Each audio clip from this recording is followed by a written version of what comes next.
I'm Jared Sison, and this is Pickin Politics.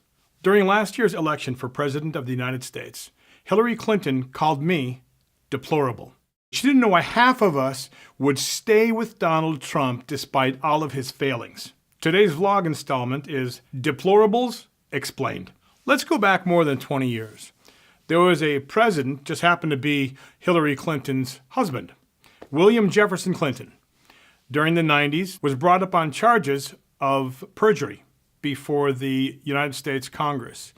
He had claimed that he had had no sexual relations with that woman, Monica Lewinsky. He was willing to defame her and ruin her reputation before the entire country to save his political hide. What he didn't know was that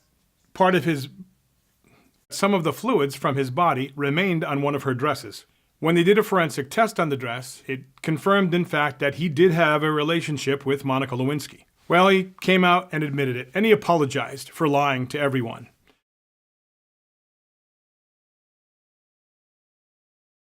Fast forward 20 plus years. Donald Trump, in all of his failings, became President of the United States of America. CBS, NBC, the Rachel Maddows of the world, MSNBC, ABC, Brian Williams, Wolf Blitzer. Nobody can understand why he was elected. All of his voters must be deplorable. We have a president who is an equal opportunity insulter. Doesn't matter if you're a man, woman, black, white, doesn't matter. Is mean to everyone, calls everybody names. We have a guy who has the mouth of a sailor and is not afraid to use it.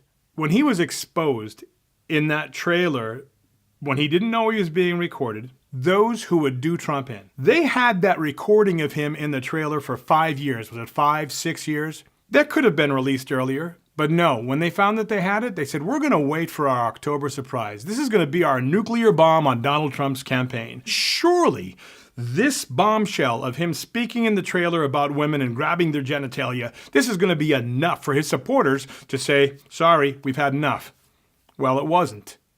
Here we have a sitting president who on taxpayer time was doing things in the Oval Office. He was president during the dot-com boom, great for the economy. The old Clinton saying, it's the economy, stupid. Things were going so well. He was their messenger.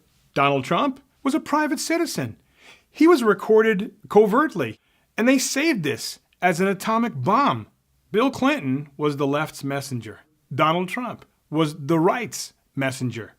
We will take a guy with the mouth of a sailor. We will take somebody who's not an insider. Donald Trump was like term limits. He's not a political insider. He's a businessman with all the failings of a very successful businessman. He is not regularly held to the same standards or reprimanded like we are. If I say the wrong thing, I know it because I'll lose friends. People around you will say, what did you say? When you're a billionaire, you get a lot less of that.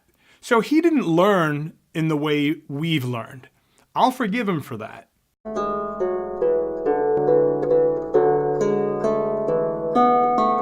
The marathon. I don't know the name of the runner, but the marathon, 26.1, 24.2, it's like 25 miles. This guy was taking an important message from one person to another, and it was very, very important. He had to get this timely message to this other leader. So they chose a guy who was really fast and who had endurance. Fastest possible way. No modern communications. I think it was over terrain, not even a horse could do, so it had to be a runner. So here's a hypothetical. Imagine this guy taking this very important message to the other leader.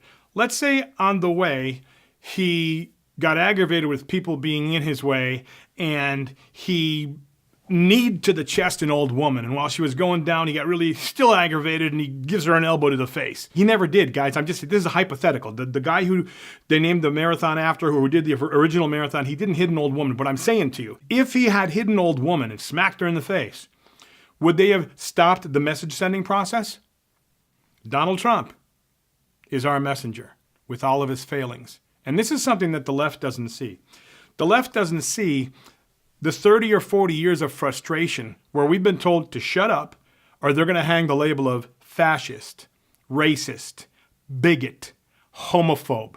We can't say anything or we're deplorable. This is why Trump got elected. It's why he continues to be supported. We're not deplorable. We're desperate. We're desperate to have our voice be heard. It's going to take a lot more than discovering he has the mouth of a sailor and that he's an equal opportunity insulter for us to forsake him. As long as he continues to try to achieve his campaign promises, we will have his back. He will have to kill somebody, stab him to death on camera in Times Square. Yeah, I think I wouldn't vote for him in the second term if he did that. I was there in Rancho Cucamonga on Milliken and Haven. I was at Haven Avenue. I sported a tea bag. I was a Tea Party member. I'm one of the citizens of the United States of America who wants to try to get our country back to what our founding fathers intended when they drafted the Constitution. If it takes an imperfect messenger like Donald Trump to get it back, or at least to get some of it back, then he has my support. I'm Jared. This is Pickin Politics.